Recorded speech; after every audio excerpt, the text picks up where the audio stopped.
తెలంగాణ అధికారిక చిహ్నం విషయంలో ఓవైపు రచ్చ కొనసాగుతూనే ఉంది. చిహ్నం మార్పునకు రేవంత్ సర్కార్ తాత్కాలిక బ్రేక్ ఇచ్చినా వివాదం ఇంకా సమసిపోలేదు. ఇక వైపు కాంగ్రెస్ వర్సెస్ బీఆర్ఎస్ గా ఉన్న ఈ వివాదంలో బీజేపీ ఎందుకు ఎంట్రీ ఇవ్వలేదన్న చర్చ జరుగుతోంది.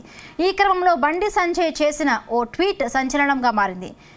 ఎంబ్లెమ్ విషయంలో కొత్త డిమాండ్లు తెరపైకి వస్తున్నట్లుగా తెలుస్తోంది.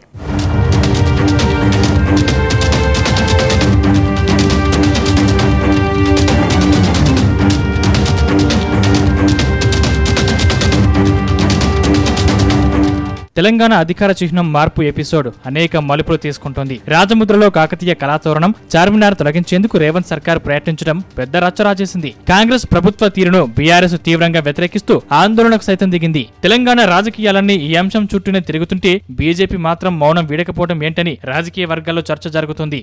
ఈ క్రమంలోనే బండి సంజయ్ చేసిన ట్వీట్ సంచలనంగా మారింది. కొత్త డిమాండ్ను ఆయన తెరపైకి తెచ్చారు.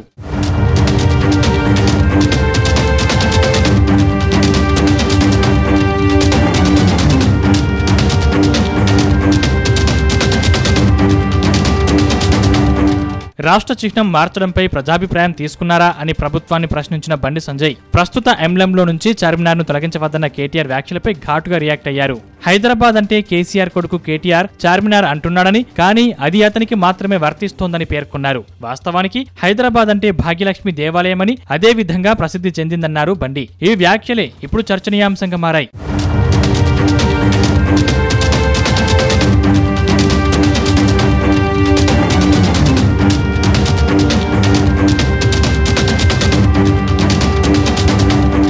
బీజేపీ నేత బండి సంజయ్ ట్వీట్ చూస్తే కొత్త డిమాండ్లు తెరపైకి వస్తున్నాయా అన్న సందేహాలు కలుగుతున్నాయి. అంటే రాష్ట్ర అధికారిక చిహ్నంలో చార్మినార్కు బదులుగా భాగ్యలక్ష్మి దేవాలయాన్ని పెట్టాలని బండి సంజయ్ డిమాండ్ చేస్తున్నారా అని సోషల్ మీడియాలో జోరుగా చర్చ జరుగుతుంది. కొందరు బండి వ్యాఖ్యలను సమర్థిస్తుంటే మరికొందరు అనవసర రాద్ధాంతం చేస్తున్నారంటూ మండిపడుతున్నారు.